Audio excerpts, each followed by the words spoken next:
जय गुरुदेव। परमार्थी प्रश्नोत्तरी गुरु शिष्य संवाद। प्रश्न: स्वामी जी, चंचल मन बात नहीं मानता, क्या करें? उत्तर: भरपूर प्रयत्न के बावजूद मन को अपनी पड़ी हुई आदत को हटाना कोई आसान काम नहीं। इसमें समय लगता है। मन कोई खिलौना नहीं है जिसको हम जब चाहे इधर से उधर खड़ा कर दे। मन से लड़ाई जीवन भर की है। जिन्होंने मन से टक्कर ली है या ले रहे हैं वे ही जानते हैं कि मन को जितना कितना कठिन काम है। मन बेटा बेटी, पति पत्नी, हितैषी संबंधी, धन दौलत, काम क्रोध लोभ मोह अहंकार में रमा है। यह सब तरफ से झगड़ा है। मन अपनी असल पैदाइश को भूल चुका है।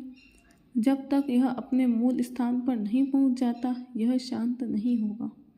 इसका भंडार सहस दल कवल यानी ईश्वर के धाम में है, जहाँ से यह नीचे उतारा गया है। भजन के अभ्यास से धीरे धीरे यह वश में किया जाता है।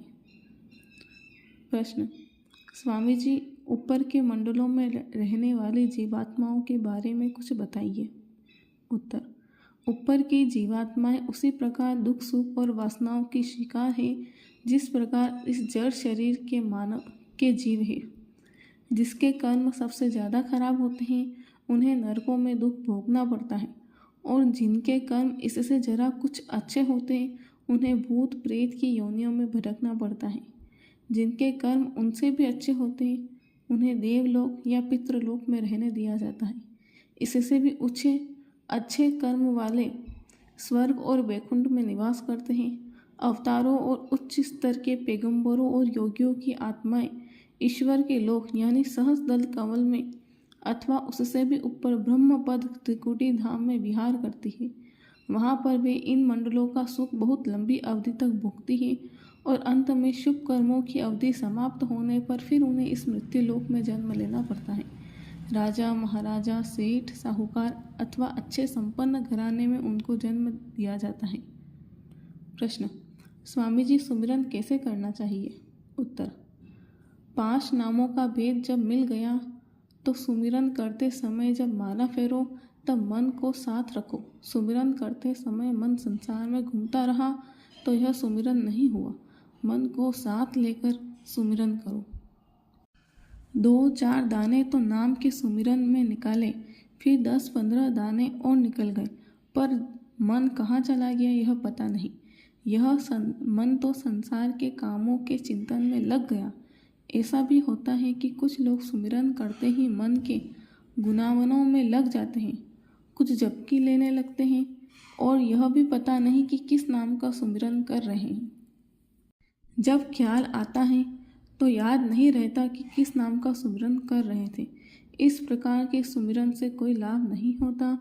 अगर सुमिरन ठीक नहीं हुआ तो ध्यान भी ठीक नहीं हो सकेगा।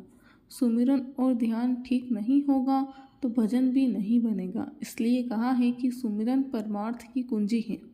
बिना इसकी सहायता के कोई भी ऊपर की ओर नहीं जा सकता। सभी महात्माओं ने इसकी प्रधानता रखी है।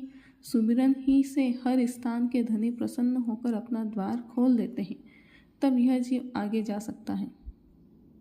प्रश्न: स्वामी जी, मैं परचून की दुकान खोलना चाहता हूँ, दुकान खोलूँ या नहीं? उत्तर: ठीक है, लेकिन मेहनत और ईमानदारी से काम करो, फिर सब कुछ ठीक चलेगा। जो लोग दुकानदारी में मनमानी ले रहे हैं, ब्याज पर ब्याज ले रहे हैं और वो नहीं दे सकता तो उसकी ज़मीन लिखा ली या सामान उसका ले लिया तो यह ठीक नहीं है। ऐसी कमाई फलती नहीं, उसमें आह लग जाती है। इन सब बातों का ध्यान रखना चाहिए। इसके साथ ही भगवान के भजन का जो रास्ता मिला है उसे नियम से रोज करना जरूरी है, तभी बरकत मिलेगी। सेवा भी जरूरी है। जैसी भी बन पड़े सेवा अवश्य करनी चाहिए। जय गुरुदेव।